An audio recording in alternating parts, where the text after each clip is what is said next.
Hi mga ka-Bible, Wednesday today at meron akong Bible verse na gustong i-share sa inyo ngayong araw from the book of Mateo chapter 12 verse 43 hanggang 45. So ito po yung mababasa natin. Ang pagbabalik ng masamang espiritu. Kapag ang masamang espiritu ay lumabas mula sa isang tao, siya ay gumagala sa mga lupaing tigang upang maghanap ng mapagpapahingahan. Kung wala itong matagpuan, ay sinasabi sa sarili, babalik ako sa tahanang aking pinanggalingan. Pagbalik niya at makita itong walang laman, malinis at maayos, aalis muna siya at magsasama pa ng 7 espiritong mas masama pa kaysa sa kanya. At papasok sila at maninirahan doon. Dahil dito, ang kanyang magiging kalagayan ay mas masama pa kaysa dati. Ganyan ang mangyayari sa masamang lahing ito.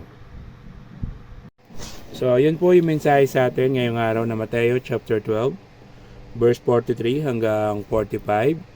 So, keep safe, God bless, always remember, Jesus loves you. Bye-bye!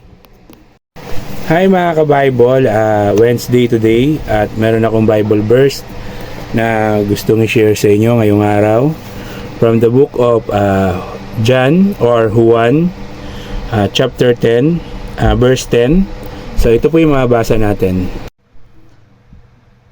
Dumarating ang magnanakaw para lamang magnakaw, pumatay at manira.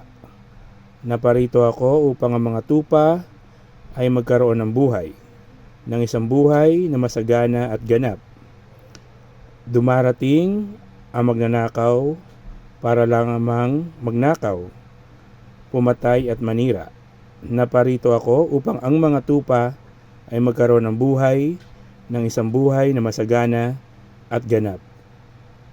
So, yan po yung mensahe sa atin ngayong araw ng John or Juan at chapter 10, verse 10. So, keep safe, God bless, always remember, Jesus loves you. Bye-bye!